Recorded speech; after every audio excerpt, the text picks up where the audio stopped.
Mga tat kuya, nabuking si Kuting sa kanyang concert. Si Miss Sas nag-post nito. Alam mo, Kuting, ang dami na talagang elite ang ayaw sa inyo. Parang kilala ko yung puting ahas actually hindi to puting ahas, tawag ni Miss Sas dito puting alitap-tap. And hello sa iyo puting alitap-tap. Hindi ko naman babanggitin ang pangalan mo, syempre, di ba? We value your secrecy and whatnot. Kasi pinagkakatiwalaan nyo kami, yan, sinasas. Pero I'm gonna share you mga atat kuya yung message nung, I think ito yung tutukoy na puting alitap-tap ha? Okay. Tinakpan ko yung pangalan mo, puting alitap-tap, makinang na makinang ka kasi alam mo yan, ganda pa ng mga shoes mo. Isang elite. Ganda ng mga shoes ito. Sana. Oh. Alright. Ito yung message nung puting alitap-tap. Babasahin ko sa inyo. Mabilis lang ha. Malinaw na malinaw ito sa Princess Maui 2. Hello sa mga nanonood sa Princess Maui 2. Again, sa Princess Maui 1, mabilis lang. Abishk! Ay, may nag-message. Okay. Yan, may mga messages and whatnot. Okay. So, itong message basahin ko bago yung kay Sas na pasabog patungkol sa concert ni Marcos Jr. Oh, for sure the Wild Boys are dancing.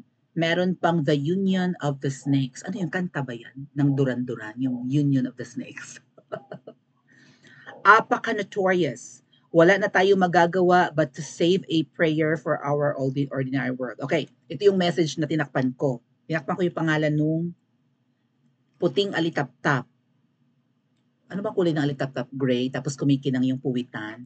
Bakit kumikinang ang puwitan ng alitap-tap? Sige nga. Bioluminescence tingi-tingi. Yun yata yung kinakain nila, di ba sa mga fern, sa mga pako, may mga fern na parang makinang-kinang, yun ang kinakain ng alitap-tap, ano? Or maybe yung pag-digest nila ng pagkain, nakaka-cause ng bioluminescence and whatnot. So, yung tiyan nila yung kumikinang-kinang, di ba? Andun, Kuting! May mga pangalan kasi mga adat kuya. Andun yung kumanta ng coincidence. Nandito ka, umiibig sa'yo. Ow! Costamita soy, kumasabi mo dito. Sino yan? Sige nga, i-comment nyo nga. Nandun siya, pero lalaki siya. And then, Ilonggo ni siya. Gindurog siya ni Pangulong Duterte nung debate. Kilala niya. Gindurog to ni Tatay Digong nung debate noon. Nandun si Marimar, na asawa ng Iring, asawa ni Kuring. Sino man yung Iring na yan? Ay, di nyo kilala. Politiko itong lalaki. Pero kung tawagin siya ay si Marimar, mabalakang ito. Dinurog to ni Tatay Digong noon sa ano. May nakasagot na. Hello sa mga masisipag na commenter. Nandun si Marimar, ang mga billionaires ay kompleto. Nandun si yung kilala sa halo-halong masarap ng Pampanga. Pampanga ba yun? Yung masarap ang halo-halo nila. Nandun din yung billionaire na mabait na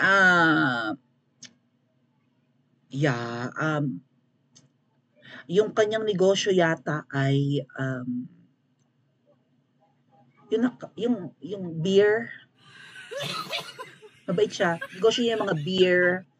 Pero malaking korporasyon yan. Ang isang Sophie's drink na paborito ni Kuting, lalo na yung classic flavor, sakop ng company na yan. Ang model nila, yung malditang kapatid nung sinunog na aklang pinalitan ng tatay natin. Ay, kilala ni Little Nine. Hanapin niyo yung comment ni Little Nine. Little 99. Andun din daw yon. Sino to? Babae to. Basta parang yung komedyante na parang Mang Tomas yung apelyido. Tapos meron din, appointee siguro to mga inchik mga ate kuya eh. Wala daw doon yung taga-Pogo na ang initials, ay wala na doon, bakit? Wala na doon yung taga-Pogo na si R at letter T. Ito yata yung Pogo Pogo champion. Yung Pogo expert. Wala na rin daw doon si Michael. Hindi daw present si Michael. Sabi ng puting alitap-tap. Ganyan-ganyan ang at Carlito Valencia, serious amateur. Ay, kilala ni Chacha Kival. Wala na si Michael doon. Pero nung dating birthday, hindi daw ko hala si Michael, parang wala ka ng silbi. Michael, bakit? Si Marimar ang nag-toast para kay Kuting Jr. Present ang elite na ito. Booking. Present. Si Marimar ang nag-toast para sa birthday ni Kuting. At pinadala na raw ng elite na ito ang picture kay Sayas. Kay Sas Rugando Sasot. Binigay ko na kay Sayas ang picture kani-kanina lang ng concert. Hence the post of Sas. Ito.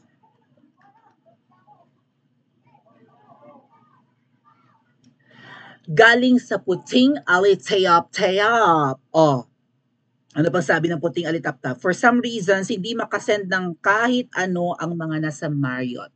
Sa Marriott Hotel ang event. Thank you, Pebs Sagun. Sino ba si Pebs? Hindi ko makita masyado. For some reasons, hindi daw makasend ng kahit ano ang mga nasa Marriott. Maybe a video, a short clip of that concert, even photos. They need to leave the building muna. Kailangan lumabas. So, meron siguro silang signal jammer doon. Tuso ang ang Kuting administration. Pag may mga pasikretong event, dapat naka-signal jammer. Sabi ni Mrs. nga yung property nila sa Benguet, may signal jammer doon, kaya hindi ka basta-basta lalayo ka sa property para makapag-send ka ng message or what. Diba ganun sila kamaingat? Gusto nila off the grid ang mga halimaw. They want to be off the grid. Maraming sikreto Diba? Takot mabuking. Sabi ni Sa post niya, ito nga, Duran, I know that it is included in your contract to keep this private concert very privately or very private. But we have GMA News and Rappler to confirm that you were flown to have a private concert for the birthday of the Philippine President Bongbong Marcos. Please fact-check verifiles. So difficult to get pics and videos. Mahirap kumuha nga ng picture at video doon. Very demure, very cutesy, very exclusive, sabi ni Sayas. Very demure, very cutesy, very exclusive. Demure talaga. Parang may trending na video na ganyan, TikTok na ganyan may nakapag-send kay Sas ng picture ng birthday ni Kuting with Duran. Kasama sa contract. Magkano, mga ate at kuya, ang bayad sa Duran concert? Ang talent fee ng Duran. Okay? Sinend ko to sa aking mga friendship. Sandali lang.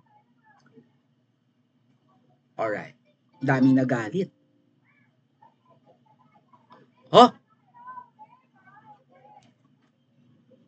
How much does it cost, mga ate at kuya?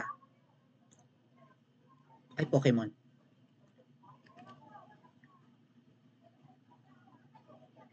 Siguro lalo na nung panahon ng kasikatan, baka ngayon bumaba na yung talent fee ng Duran Duran kasi Mondaars, hindi nga ako familiar sa kanila eh. Pinapakinggan ko yung mga song sila. Boses akla sila. Tsaka Mondaars na. Magkano talent fee? 750,000 to 999,000, so almost $1 million. Billion na yun, di ba? 750,000 to $1 million.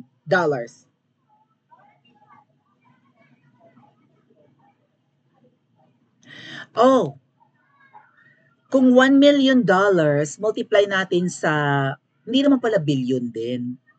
Kung $1 million, multiply natin sa 56 pesos, kasi $1 is equivalent to 56 pesos, nasa 56 million ang ginastos. Well, what about the food? Payment for the venue, Marriott yan eh, mamahalin. Right? Mababa ang kalahating bilyon dito. Sa magarbong birthday ni Kuting. Walang ya. Tama ba?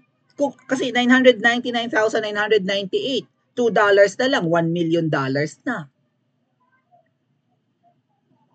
Ang $1 million, multiply mo to 56 pesos, that's 56 million.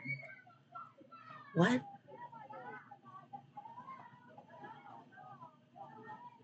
Ibang level magwaldas ng pera tong mga to. Ang sabi nila, gift lang daw to ng kaibigan ni Kuting.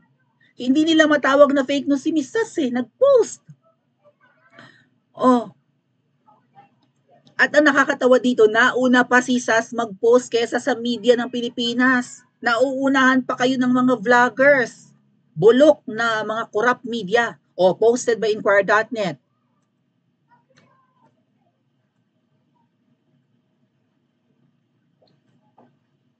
Ay, ano ba yan? Just in. Palusot na nila to. In a statement on Saturday, ngayong araw, the Presidential Communications Office or PCO, di ba naligwak na dyan si Amoy Kulog? Sino nang pumalit? Okay. The Presidential Communications Office said the party at the Pasay City Hotel was thrown by his old friends. Okay. And to his surprise and appreciation, music was provided by Duran Duran. Wala silang choice, nag-leak. Kung hindi pa inileak ni Sas, hindi malalaman ng media at hindi magbibigay ng statement ang PCO or ang press or ang communications office ng palasyo. The PCO was responding to vlogger Sas Sasot's claim that Mr. Marcos had a private party at the Manila Marriott Hotel to celebrate his 67th birthday and that Duran Duran performed at the party, yada yada yada yada. Shinare ng Inquirer. Wala silang choice. Late na kayo media, bulok kayo. Thank you Ate Andrea Gueco. Late na kayo. Nauunahan kayo ng mga vloggers. Saan nagtitiwala ang mga puting alitaptap, puting ahas, puting hito? Sa mga vloggers. Hindi na nagtitiwala sa inyong mga bias na media. Wala na lang kayong choice kasi kilalang pangalan ang naging bisita, pasikreto pa. Sipin niyo yung mga tet, kuya, bakit kailangang isikreto? Okay? Mamaya i-discuss natin kung bakit. Kasi may nalalabag si Kuting na batas ng Pilipinas.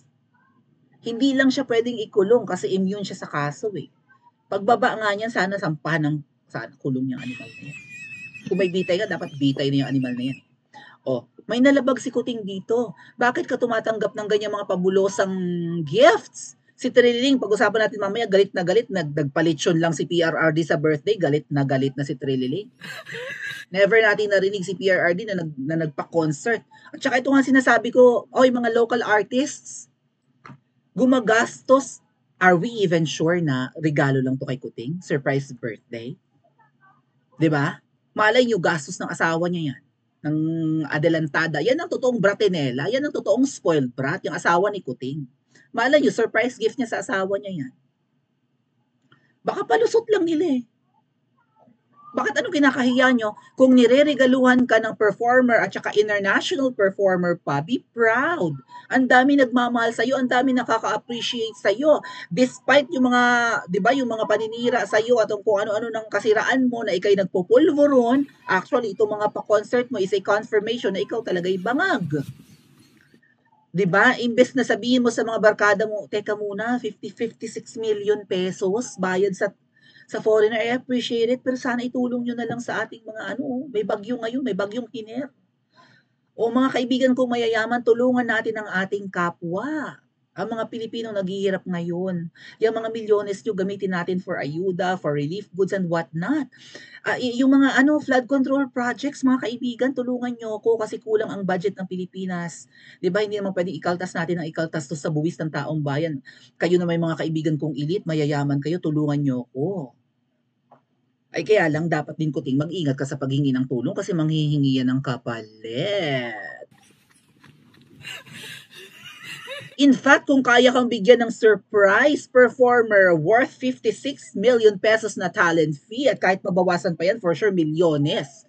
Yung airfare pa ng mga performer, di ba? Yung pagkain pa at kung ano-ano pang, baka mamaya may papulvoron pa. Hindi malayong gumastos ng bilyon sa isang okasyon lang na yan. Eh, syempre, presidente yan, di ba? Prestihiyoso. Oh, kung yung kanyang sona nga, ang kakain lang ay tigti 10,000 per plate, di umano, di ba? Hindi nila may tanggi yun, yung 20 million na gastos for, hindi nila tinanggi yung 20 million gastos for food. Sa sona lang niya, mga tatkuya. Na ang bisita lang naman niya doon, mga politiko. Ay ito sa birthday niya, mga bisita niya, mga billionaire, mga pihikan. Iba naman ang saltik ng mga billionaires at oligarchs when it comes to food and the vices, mga tatkuya. Oh, baka nga daw 100 million pa ang ginastos. Magkano ba yung pagkain ng SONA na yon? 20 million? Tapos di-divide sa 20,000 katao, eh pumatak ng 10,000 per plate. Hindi nila din na yung 20 million. Ang sinabi nila, hindi naman talaga 10,000 per plate kasi pakakainin pa namin yung mga nasa labas, hindi lang yung mga buhaya sa loob ng kongreso. Ang papakainin namin yung mga ano din, yung mga pulis sa labas na nagbabantay ng SONA. At di ibig sabihin, totoo yung 20 million. Ay yung SONA hapon lang yon, 'di ba? Hapon lang, 3:00 ng hapon. Tatakbo lang yun ng 3 hanggang 4 na oras. Yan, concert, hindi lang pagkain ang gagastusin, mga mamahaling alak pa, mga tatuya. Yung accommodation pa ng mga bisita, baka sagutin nila sa Marriott. Solintek. Oh, hindi nila maitanggi. Bakit? Baka mamaya yung Duran-Duran, naka-check-in pa sa mga hotels. Actually, binagbulgar kung saan-saan hotels nag-check-in yung members ng Duran-Duran. Pag nakita sa airport may nagpicture, mabubuking sila, kaya napilitan silang umamin dahil sa pasabog ni SAS. Kaya Miss SAS, mag-ingat ka, baka magurgur ka. No? Ang daing mong pasabog at ang mga sources mo reliable, mismong mga elite yung kaibigan, baka akala nyo rubbing elbows pa rin kayo. Tinatraidor na kayo ng mga elite, puting. According sa kausap ko, hindi na kayo makatulog ng maayos, napaparanoid kayo, nag-aalala kayo, nasusugod ang taong bayan sa palasyo, nag-aalala kayo lalo na nadadami at dadagsa ang tao sa EDSA. Hindi na kayo makatulog ng maayos sa pag-aalala at para makatulog kayo siguro, nagbabangag kayo para pag nalobat kayo, bagsak ang katawan nyo, tulog kayo ng 3 araw. At bakit inuuna nyo ang concert kaysa sa pangangailangan ng mga Pilipino? Patunay lang na elite kayo at wala kayong pakialam sa mga mahihirap. Agree ba kayo mga tatkuya? Pa-comment po sa comment section at mag-like and subscribe din po kayo.